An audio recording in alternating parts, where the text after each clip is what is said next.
Well, thank you, Phineas, for speaking with me today about this project. I first want to ask you. I want to go back a couple of years.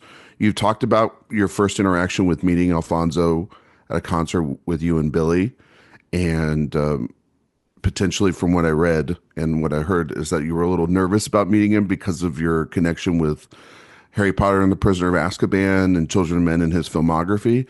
If you could just kind of talk briefly a little bit about maybe that experience, but then also what those films have meant to you and the idea of Yeah, working with Alfonso and what that means to yeah. you.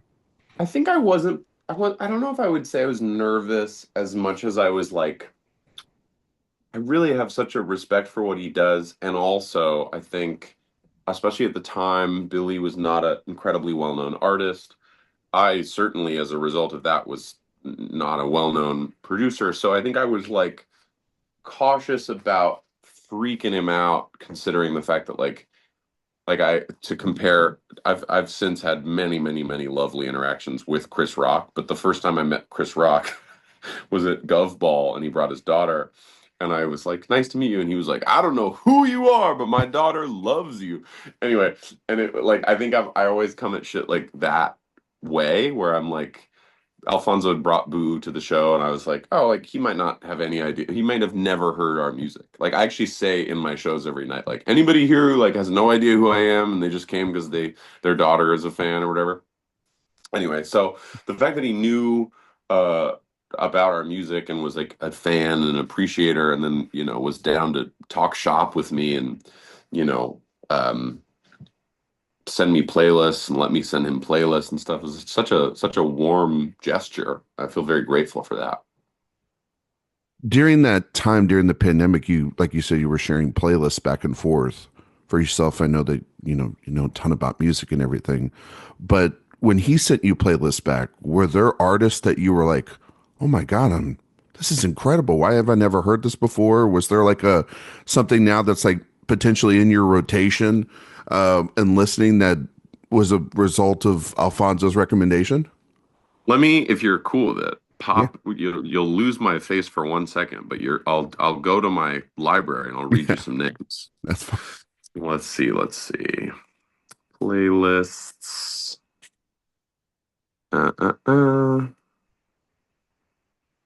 Yeah, here we go. Okay, so he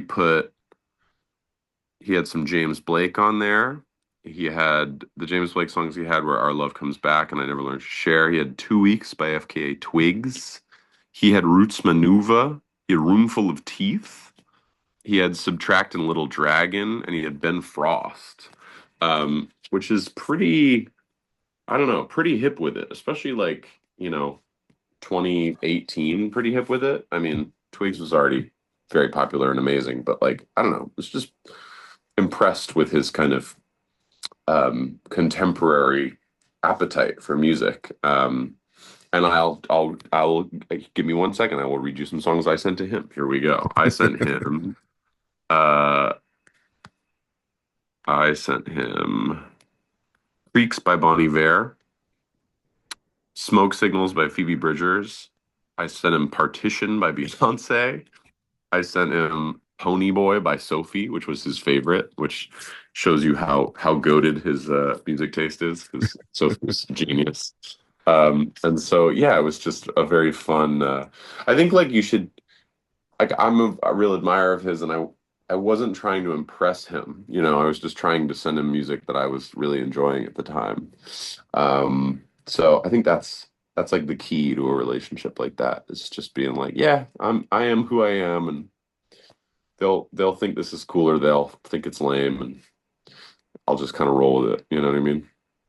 For sure. And so he sends you, well, you guys are sending music back and forth, becoming friends, but then he tells you that he has this idea for the show that he's doing, Right. and this is what this is disclaimer. And you, I believe, got the scripts first before you saw any of the footage, if I'm not mistaken.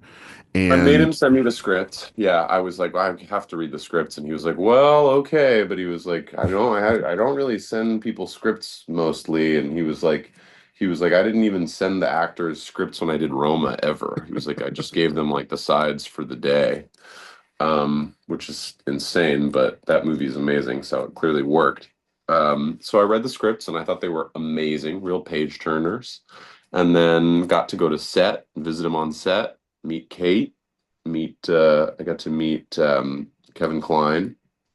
And I know Cody Smith McPhee a little bit, so I knew him a little bit through the process. And now I know Sweet Louis Partridge, who I love. But yeah, that was sort of the many things about it were inspiring. And then um, yeah, once I started getting like cuts, edits of the show, I started really in earnest working. And from my, if I'm not mistaken, the in the script, each character was written in a different form of ink to It said signify yeah, themselves. each character will be filmed in their own unique style. And Hmm. then when you'd get to, Robert's sort of coverage, it would all be written in blue. And then you'd read Catherine and be written in pink. And you'd read the vintage Italy sequences and it'd be written in yellow. And it's really cool. So for yourself, getting in that mindset, reading the scripts and everything, how did that then inform your first sort of viewing of what you wanted to do with the characters when it came to your compositions? I think to me it was like each character has to have an identity, but I'm really excited to weave their threads together. Like that was always the thing that was the appealing part to me was like, okay, so Catherine's going to have this cello language, this kind of solo cello, quartet cello thing. And then, Robert has this much more synthetic universe, which is sort of a kind of a nod to the way he's living his life. It's kind of a materialistic person. It's like synths and sub bass and so like taking those two languages and like weaving them together, taking Steven's theme, the kind of hunting, bum bum bum bum, and then weaving that into, the Kate, Catherine's characters, um, language and her melodies was really appealing. Even like taking like young Stephen and young Nancy, they have a kind of a love theme, and then putting that love theme over um, Stephen's like hunting theme, which is Mm. what we would call it. Such a fun sort of like juxtaposition there. So that became like a really fun part of it.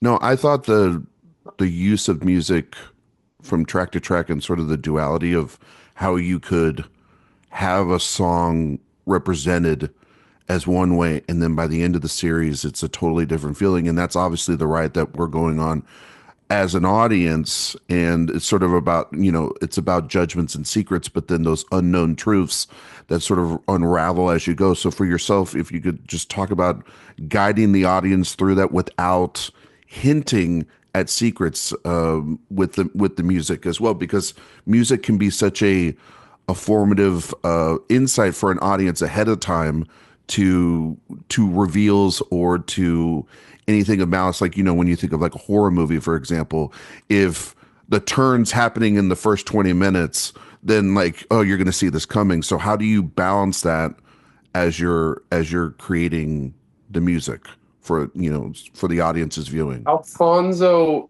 is very careful about not being heavy-handed musically. I think the music is almost a reaction to what's going on screen as opposed to a premonition or a, foreshadowing. It's like, oh wow, these two people just found out that their son drowned.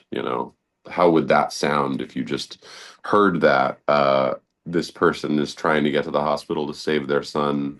They're full of anxiety. How would that sound? How would that feel? As opposed to, you know, um, what you could do, which is like score, the so like all the old Italy sequences, all the romance sequences, like you could score those really scary, right? You could be like, this is something bad is coming, something bad is happening, And to me, it's a more interesting show if you don't do that. It's a more interesting show if you let the lightness be light and you let the darkness be dark. Yeah. The cello is such a key component, especially for Catherine. And I just wanted to ask you about what spoke to you when reading about Catherine, that the cello would be the perfect instrument to convey the mind space of what her character's going through throughout the series. Well, to credit Alfonso, he loved quartets and sent me lots of pieces played by quartets. And when I started writing pieces for quartet, I just fell in love with I have long loved the sort of like string language as little as I speak of it, but the range of a cello is really profound. I mean, you can play these beautiful high tones, you can also play these throaty low tones. And so I just wrote pieces where cello was the sort of lead line. You can write a, you know, quartet piece where any number of the four of them takes lead. You can write, violin lead or viola, whatever. So just wrote these pieces where cello was the lead for Catherine, and then we hired the Attacca Quartet to play everything, and Andrew, the cellist in the Attacca Quartet, really, honestly, like one of the best musicians I've ever heard, let alone worked with. But like Andrew is just a phenomenal, like she's an amazing, amazing cellist. So I would, what I wrote, I'm proud of, and how it sounds when Andrew plays it, I couldn't be more proud of because they added so much musicality. I loved it. I thought it was great. And then I loved obviously Steven's through line throughout the story and how his score turns from this guy investigating and it becomes almost like a horror story because of the fact Yeah, of his actions by the end. But yeah, then there's also the transitions of Bach and the use of classical music throughout. And you kind of see that weave throughout his storyline because that's the music that he holds dear. Could you talk about working within transitions? I know you've worked a lot with transitions in music and yeah, weaving that in through your work as well as Billie's and other collaborative processes. Talk about working with Bach here and speaking sure. with Alfonso about those musical I mean, moments. to some degree, any ingredient can be fun and beneficial. Knowing that a piece has to go straight into a Bach piece that's being played on vinyl or straight out of a Bach piece is fun and cool. And you're like, okay, that's the key that it's in, so we're going to keep the same key going, whatever. The challenge, of course, is Bach is one of the, greatest of all time. And so, you know, if I make a piece right after a Bach piece that just isn't very interesting, it's going to get just wrecked by how beautiful this Bach piece is. So I think it's just kind of an extra layer of like desire to make something great, to stand up, to this piece that has stood the test of time and people have loved for hundreds and hundreds of years. So there's a challenge, and I'm not pretending I wrote anything as good as Bach wrote for this, but once I would write a piece that would feel like a hand reaching out to hold the other hand, I was like, okay, I feel like I've done my job here. You have something I think that's sort of a unicorn a lot in for most people in the world, which is that you work very closely with your sibling. And people will Sure. say all the time, don't work with family because that could be very Yeah. messy. And then, of course, that could also be the same for very close friends as well, Yeah. too, because when you are working with somebody that you're very close with or you become close with, and then you have to be critical or you have to have Yeah. a difficult decision, Yeah. that could be very tough. You knew Alfonso for years before you Yeah. guys got into the booth, started working on this and everything. And then you known him as a friend, but not as Yeah. then this artist, or you knew him Yeah. as an artist, but like as a collaborative artist. Yeah. What about in your time working together in the studio or creating this music that that completely changed or that you discovered about your friend in the process of making this work? I mean, it's such a good excuse to spend a lot of time with him. I mean, like he's a busy guy. I would never have gotten to like have the hours I spent with him and, you know, just time and memories we shared working on this. And real honor. And yeah, we had disagreements about stuff and, we worked really hard and it was stressful and whatever, but I'd rather do that with people that I love. I mean, I think that I'm pretty easy to work with. And I I think that part of the reason that I think that is that it's life is better if you're easy to work with. Like it's better to not be in fights with people whenever. I'm not talking about disagreements. Like when you're creative, you should voice your opinion and try to sell your argument and be like, here's what I really, I really think this is cool. But at the end of the day, it's Alfonso's show. So if I'm not doing my job, then, it's every right to be like, okay, try again, make a new piece. Billie too, it's like we disagree tons, but we're not hard to work with. I mean, hard to work with would be like being hours late or, you know, being an asshole or something. It's like, we have opinions and we're passionate, but it's like we're on time and we do the work and we stop once it's done. It's like, I think it's a great thing to work with people you love. And Alfonso, by the way, wrote I think his son is named Jonas, Mhm. who he wrote Gravity with, and he's very close with his kids, Boo and Olmo, and they're around. Olmo actually played some like little bass lines in the weird ambient pieces we did for Nicholas's character, and it's just like it's great. I think again, it's like whether it's in or out of the family, it's just like I want to work with the people I want to hang out with because that's who you're hanging out with is the people you work with. You know what I mean? Like Aaron Forbes, who was one of my primary collaborators on this, like, oh my God, hours together, It was awesome. I love Aaron. It's like great person to hang with. I got very close with David Campbell doing this process. David Campbell's an amazing string arranger and Beck, the musician's dad. He's awesome. And it was all just a really positive learning experience. And of course, it was like hard and stressful, but I don't remember the hard, stressful qualities of it as much as I remember the fun. No, I mean there was like I think Apple put out like a behind the scenes video of you guys, and it seemed just like a very great. It was just like there's a lot of shots of you and Alfonso just sitting in chairs Yeah. talking about the experience and everything, and then we get shots of the quartet. Just I wanted to ask you about the quartet again, and I know you spoke briefly about them, but that experience of working with them, the idea of you making this music, but then hearing it out from them. Just talk a little bit more briefly about your experience working with the Attacca Quartet on this, because they're phenomenal in this work They're with you. so good. I mean, it was really awesome. We flew to New York to work with them because that's where they live around New York. And so we flew to New York. We did 3 days in, I think, November of 2023, and then a couple more days, a couple weeks later, and then we flew back in December to finish to work with them at the end, and that was really fun. And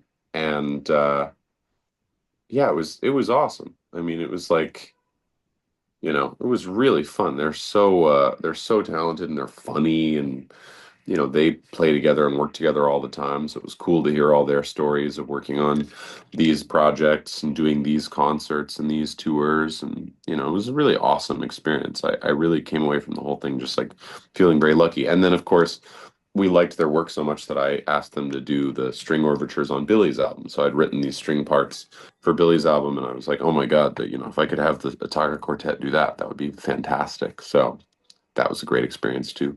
No, I love that, and I love the album, by the way. Um, I have to ask you, you made this is the first time you've done film scores. You did The Fallout and you did Vengeance, but this is the first time doing it in television series for yourself. Yeah. Was there a bit of like a was there any bit of a difference between that? Was there experiences from those two scores and those sessions that you then kind of helped you guide through something that's, I mean, this is a 7 hour show. This is a big achievement for Alfonso. Were there things from those previous experiences that you were able to carry over to this one? They felt like, unique experiences in many ways. The musical language of The Fallout is different than the musical language of Vengeance is different than the musical language of Disclaimer. I think, they all sharpened the my tools. So I learned a lot from doing each of them. And again, really, really different relationships with filmmakers and unique ones and different strong suits. And it was really a fun experience. So I was very glad to have sort of like done some project in the scoring realm before doing this, but they're all very unique and they should be approached as being really unique. I mean, think about how different movies are, you know what I mean? Mhm. No, for sure. Are there composers? I know there's always musical artists, but are there film composers or television composers for you that that inspire you, that you listen to, that are just inspirations for you creatively Sure. in your work and the work here?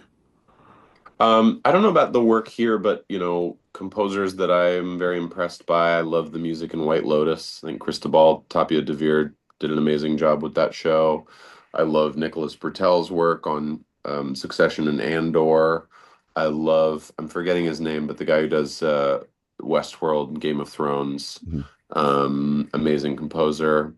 Um, I loved what else? Trying to come up with the secret names here. Um, oh, you know what? The score in the first season of The Flight Attendant, Mm, the music in that show rocks. It's really good. yeah. Oh, I love that. Um, Lastly, I just want to say that when I found out you were on this project, and then you had the album come out for Billie, Yeah. and then you had your album coming out. My first, and of course, the run for Barbie and everything. I was just like, Yeah. does he sleep? And does he take a break? Does do either one of them do that? So I know that you guys are going to make some hopefully new music when your tour's done and Yeah. everything. But for yourself going forward and working in score and compositions like this, what Yeah. are the sort of projects that you yourself, Phineas, are looking forward to? Would it be something more personal? Is it just about the collaborator, like working with Alfonso? What scratches the Yeah, itch for you to it's make a stuff like this moving forward? personality thing. It's like, oh, I think this person is interesting and talented and I want to work in their realm. I mean, like, and then if I read a script and I don't like the script, maybe I'll back out. But like, it's just a person thing. I choose based on people. It's the same with making pop albums or something. It's like, oh, I have a lot of respect for that person. I want to be in the room with that person as opposed to like, I think I'm going to make a big song or something. It's really just people. And to answer your question of do I sleep a lot. I just don't do my own laundry. I mean, that's like part of the luxury of Yeah. of the work I've done is that I've been able to kind of parlay my success into like a fair amount of help with the things that aren't music. You know what I mean? Like, I think that that's what eats a lot of people's time. It's just Yeah. like simple, mundane stuff like doing their own dishes and doing their own laundry. And I still do the dishes, but someday I will put that on somebody else too. Well, there's a But washing machine or a dishwasher is always good too. If dishwasher, you, I load the dishwasher. I Anyway, unload the nice. dishwasher. Yeah, See, that's what there I you do go. here. There you Yeah. go. Well, Well, nice to talk to you, Ryan. thank you, Phineas. You're amazing. Congratulations on this, and good luck with the rest of the tour. Thanks, And dude. hopefully, I'm able to see you in person Yeah, can't sometime wait. soon. Good to see you, Ryan. Thank you.